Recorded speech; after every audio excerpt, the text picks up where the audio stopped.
This beautiful little structure was built for Marie Antoinette in the grounds of Versailles. It was a small palace where she could have a more intimate setting for a more casual life with some of her closer friends. It's a beautiful structure, and I thought, given the relatively simple architecture, it's a great 10-minute drawing exercise, and I just managed to keep this in 10 minutes. I spent an 11th minute or part of one just doing some of the hedge in the front to give a bit of context. But 10 minutes is pushing it in some ways, not because it's an overly complex building. It's a series of boxes, but there is a bit of detail with those windows and the shadows in the windows, which I decided was a fairly important part of capturing the feel of what was happening. I didn't have time to do hatching under the 3 center windows, but never mind. The effect was a lighter one. I'm using a 0.2 millimeter pen and going slowly for this first section that I'm drawing, because I want to really make sure I get the proportions for this as close as possible, because if the gap between these 2 columns looks right, then I'm going to repeat that twice more. And if these windows align up well enough, then I can just go horizontally across. So there's a great time saving in effect. Now, these shadows within the windows, the sort of detail it's either easy to skip or just blacken all of them. But what I want to capture is the effect of shadow on the white curtains behind. And this end one is great because there's a gap between the curtains as well, which creates a more interesting look and helps us to understand what's happening, which then we can read into the other windows. Now, you'll notice my Corinthian capitals at the top of the columns are very gestural. I'm not trying to get bogged down drawing little acanthus leaves. I'm just trying to get the silhouette shape roughly correct and a little hint of mark making to suggest something that we can presume is there. And now doing the crossbars.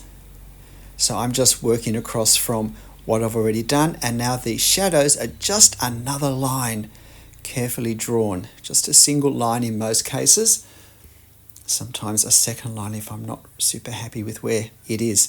Now you'll notice I didn't do a strong line across the bottom because there isn't one. The line goes up and down a little bit from the base of the columns down to beneath the bases of the column, if that makes sense. But at this point, I can move across fairly briskly. For me, the challenge is to continue the same tempo or even to increase it as I establish so that I do keep the same look to my lines. The speed with which we draw our lines, our marks, does create how they look visually. And if we slow down or speed up after we've begun, it will affect how our drawing looks. And it can make some of it look almost like it's a different drawing or it was done by someone else. So we want to keep a consistency in our line work in a 10-minute drawing. And we want to keep it to 10 minutes because in a 10-minute timed drawing, we're pushing ourselves to use our skills briskly to not get bogged down. And at the end, we can look at it and we can often see where we need to focus. We can see what elements of drawing perhaps we don't see as quickly or do as well, and that can help us focus. Now, whether you do this in 10 minutes or 15 minutes or 20 minutes, I don't really care. But it's not an overly complicated drawing. There is a bit of detail in this, but as I said, it's all fairly box shape, which makes it a little bit easier to do. These angled sections of stairways, I aligned off what I'd already drawn according to the reference. And now I'm going up with the entablature across this central section, which protrudes slightly forward. Notice I didn't go across in a great straight line for the whole building, partly because I really don't know where it's going to start and where it's going to end. I'm better off placing the window and then drawing the left and the right hand sides on each side of the left and right hand windows.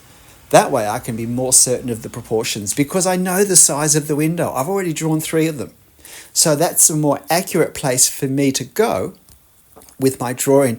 Now, these little shadowed marks I just drew across the top, they're the sort of detail we really want to get the scale correct. I don't want to be tempted to make them too large, the shadowed sections, simply to get across the line faster, because that changes the scale and changes the way it looks, changes the architecture as well. And also the lines, the horizontal line across the entire building at the top doesn't actually align exactly, and so I don't want mine to align exactly. It gives a little stronger sense of the center section just sitting forward a little bit and the two wings sitting back ever so slightly. So now I'm establishing this window. I'm keeping it the same size as the other ones.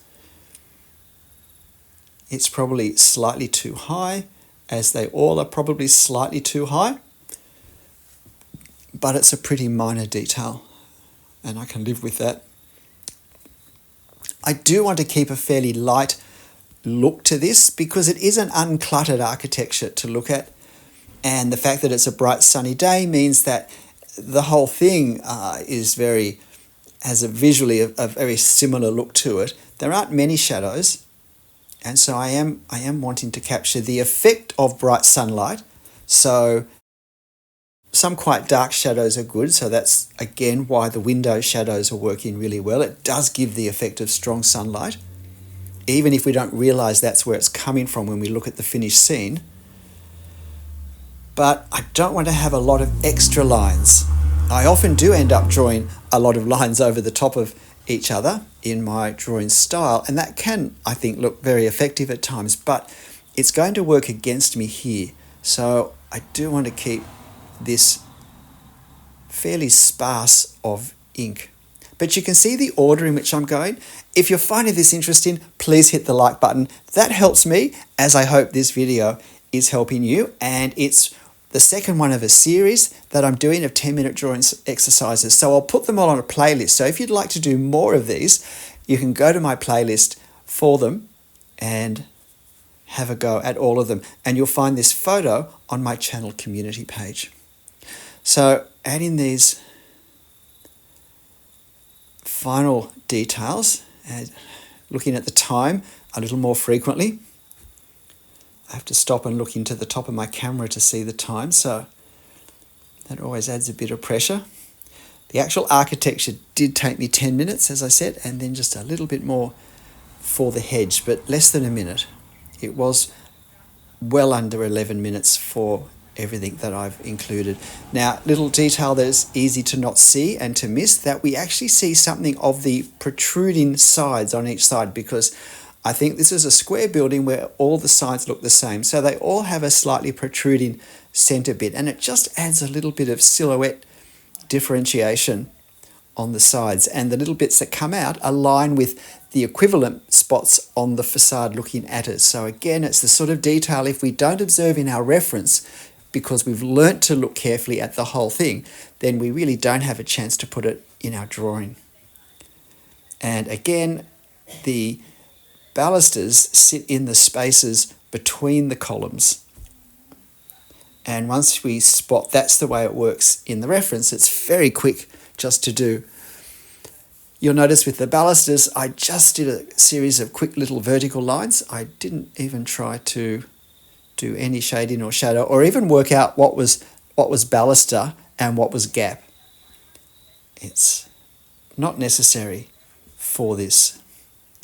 So as I said, this is real time that you're seeing. I've not sped any of it up, and if I've removed some repeated words or swallowing noises or something, then I haven't sped up that section. So this whole thing, you get to see where I had to pause to look a little bit harder or work out what I was doing. And sometimes the gaps tell just as much of an artist's process when nothing is actually being drawn than the pen marks on the paper. That round circle, I wanted to put exactly where I just put the figure. And so I'm really getting spooked for time now. And because of that, I didn't actually look carefully enough and position that figure and move it into the right place. I just thought, oh yeah, there's a figure in front.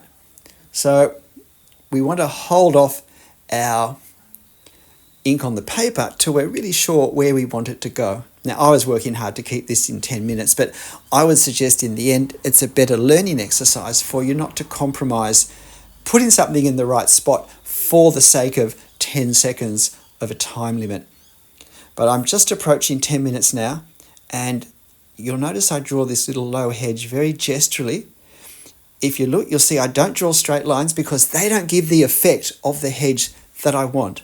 I don't do that at all. Instead, I use these dots and dashes to indicate the ruffled effect of the corners of leaves, and now I very quickly do some hatching to indicate the shaded front of the hedge towards us, and that's important too. It also adds visually a nice bit of darker value, a nice bit of contrast to the architecture. And probably I should have just added the trees behind on each side, because that would have taken me 30 seconds and I think really would have popped the building forward. So there's a regret from me, but otherwise, no regrets. G'day, I'm Stephen Travers. Look, I hope you found this interesting and helpful. As I said, please hit the like button if so, and check out my playlist for more of these if you think this is a good idea, or let me know in the comments whether you would like more of these, whether these are a helpful thing for you to do. And one final point, if you want to learn to draw yourself, can I really suggest that you don't draw along with me? Because if you do, you'll probably end up just focusing on my line work and copying my line work. Better to watch me, try and understand what I'm doing, and then draw yourself from the photo reference. That way you get to apply what you've just seen and thought about, but you have to do the creative thinking yourself of creating marks to create the effect of our drawing. And that's how we learn to draw. But look, really, however you draw it, however it turns out, however long it takes you to do, make sure you have fun. I'll see you in the next video. Bye.